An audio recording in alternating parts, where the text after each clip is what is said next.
all driven by WEF, and every year at WEF, the central bankers get together and they decide who's in the hot seat, right? Who has to be the strong currency this year?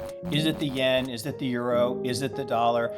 So last year, it was the yen. The yen was really strong. And it was like, why is the yen strong? Everything's bad. They have way too much debt. But the yen actually went from 100 to 100, from 108 down to almost parity, back to 100. I was like, that's weird. How could that be? Well, it was their turn to be in the hot box. Because if you are a country that relies on exporting, that's all of Europe, right? They rely on exporting to China. If you're the US, you now rely on exporting goods to the rest of the world because we produce a lot of oil along with Saudi. And if you think about it, what you want to be is a currency manipulator. You want your currency to go down so your goods are cheaper around the world. Now, if you want to consume more, if you want to buy things, you want your currency to be strong. So really, Japan should want their currency to be very strong because they have to import a lot because they're an island nation. And China should want their currency to be very weak because they supposedly are the manufacturing powerhouse of the world. But here's the thing. That's 20 years ago narrative. 20 years ago, it was about made in China, right? Pick up anything. So 20 years ago, it was about cheap goods, labor arbitrage, made in China. Today, it's about made for China.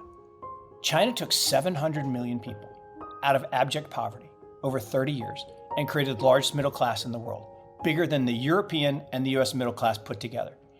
And that middle class now is the greatest consumptive force in the history of mankind. So what you want is to sell stuff to them. So what's Russia doing? Selling them stuff. What is India doing? Selling them stuff. What is Africa doing? Selling them stuff. What is China doing? Bringing it all in.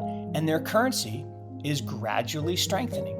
And so we sit in Washington and call China as a currency manipulator. You look in the mirror, right? When you point a finger, three pointing back at you. It's us. We are our own worst enemy. And all of this is interconnected. And so the reason the dollar narrative is that it's strong is if you tell people a lie often enough, some of them will actually believe it. Now, I would say if you say a lie over and over and over again as if it's the truth, it's still a lie. So it's a lie to say the dollar is strong. It's strong relative to the yen and relative to the euro, which are toilet paper. It's not strong versus gold. It's not strong versus Bitcoin. Other stores of value are better than a currency which can be created out of thin air. The pound sterling was the world reserve currency, right? From the 1860s until 1940. Well, wait a second. How did that happen? Okay. In 1913, right, the sun never set on the British Empire. They were in charge of the world. They had the most powerful navy. They were the kings. The pound sterling was the world reserve currency. Dollar was toilet paper. We were an emerging market run by a gang, right? This is pre the Roaring 20s. And what happened? The UK invaded Mesopotamia, incurred a bunch of debt. The pound sterling collapsed. The dollar ascended. After the First World War, again, happened the year after the Fed was created. Little interesting tidbit there. Maybe why. And the dollar ascended. And so then it took 30 years from 1913 to 1940 at 1944 at Bretton Woods, that the dollar became the world reserve currency. So that process has started. The renminbi has been added to the SDR. Okay, it's part of the global set of, it is a reserve currency today. It's not the reserve currency. And historically, reserve currencies were relegated to countries who had the most powerful navy. So in the olden days, in the 1400s, it was Portugal, because they had the tallest trees, fastest ships, because they had the tallest masts. Then Spain took over Portugal, they had the tallest trees, they became the world reserve currency. Then France took them over, then the Netherlands, because of the Rothschilds and the Bank of the Netherlands financing their wars, took over. Then the British created the steam engine, they took over, and then we created nuclear power, we took over. And it was because we had the strongest navy. But in the future, it's not about naval superiority. The next war will be fought with chips, not ships.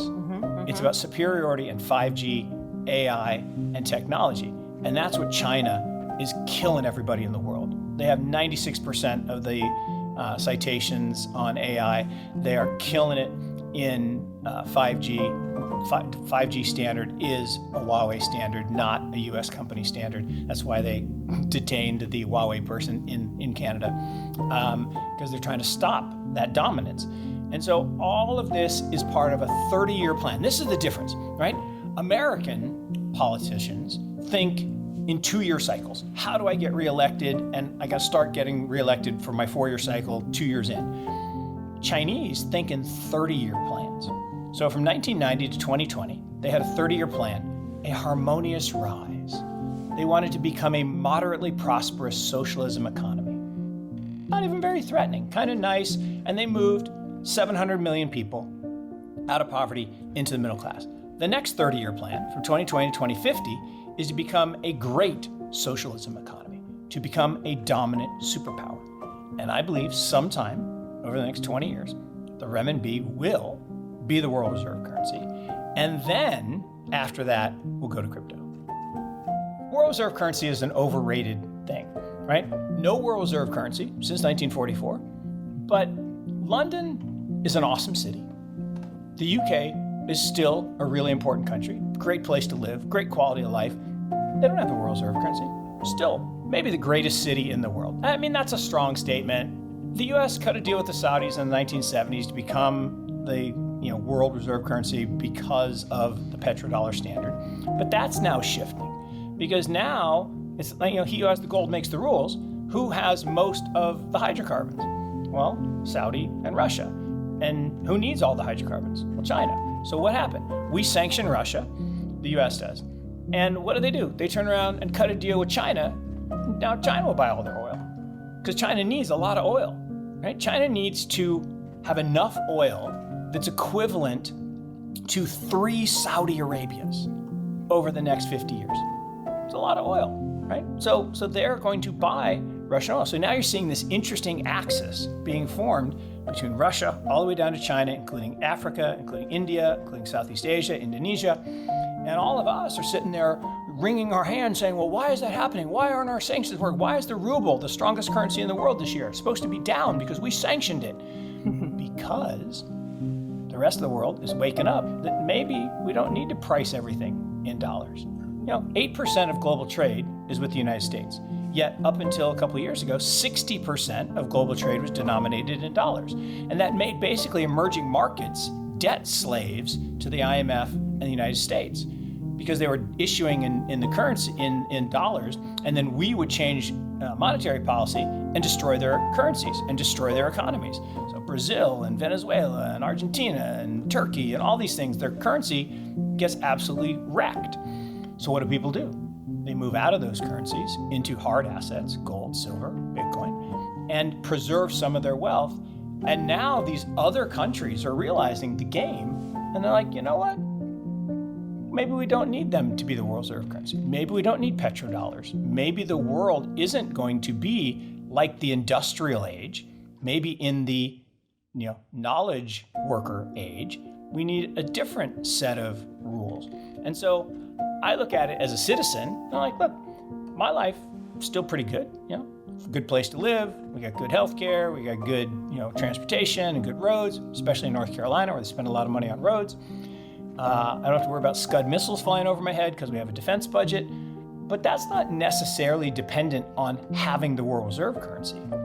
Now, what is dependent on having the world reserve currency is financing all the crappy companies that pay all the bribes, call it lobbying, into Washington to stay alive, right? Everyone lets the bad companies exist by borrowing at too low interest rates. So one thing I will applaud the Fed for doing is finally getting interest rates back to a level where the companies, 40% of the companies in the S&P 1500 can't service their debt, Daniela. Forget paying it off. They can't even pay the interest on their debt. So these companies need to go away. And I said, Mark, that's harsh. Like, recessions are good, right? They're not good for everybody universally, but they're good. They're like winter. Winter is necessary. We need certain things to die. We need the weak plants to die so the strong plants can survive. We need the weak animals to die so the strong can survive. And that's a horrible maybe thing to say, but we need bad businesses to die so the strong ones can thrive. And that's always been the way. Really, for the last 40 odd years, maybe even 50 years, we've been in a superpower world, right? Since the end of the Soviet Union, it's really been the US as the dominant superpower. And when there's one superpower, things can get manipulated even worse than normal. And because there's no détente. But there actually has been détente. Think about this. When countries would threaten dollar hegemony, right? Basically the petrodollar system. So let's look at the first one, Iraq. Saddam Hussein says, you know what? I don't want to pay for oil in dollars. I'm going to pay in euros. He vanishes. Gaddafi says, I don't want to pay for oil in dollars. I want to pay in gold. He vanishes. Russia and China say, I don't want to pay for oil in dollars. They don't vanish. Oh, they have nuclear weapons. So there is détente. There are 3 superpowers, right? There's one superpower, but there are 2 other superpowers. And people say, oh, Russia's not a superpower, China's not. Well, they got nuclear weapons. And if you have nuclear weapons, you have détente. And so now China and Russia denominate oil transactions not in dollars. And the US doesn't like that. But they can't do anything about it. I don't really think we're going to have a nuclear war. But the reality is that détente is real. So could the US still be the superpower if we lost world reserve currency status? No. We'd be a superpower. But would it be okay for China to become the superpower and have the world reserve currency? As an American, probably a lot of other people would say, I don't like that. We have people starving in America. We have people who can't afford a basic education in America. Why do we spend $40 billion to Ukraine?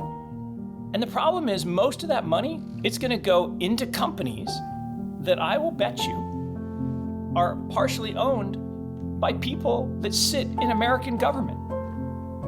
Just like every other pork project that we've sent around the world. I don't know that I'm saying anything that's really that controversial. Maybe people don't like to hear it, but we exist in a world that's run by a very small number and set of people. But for the most part, the average person's life is still pretty darn good. The people below average, not really that great. And that's where I think we can really help if that were the goal. But I'm not sure that's really the goal.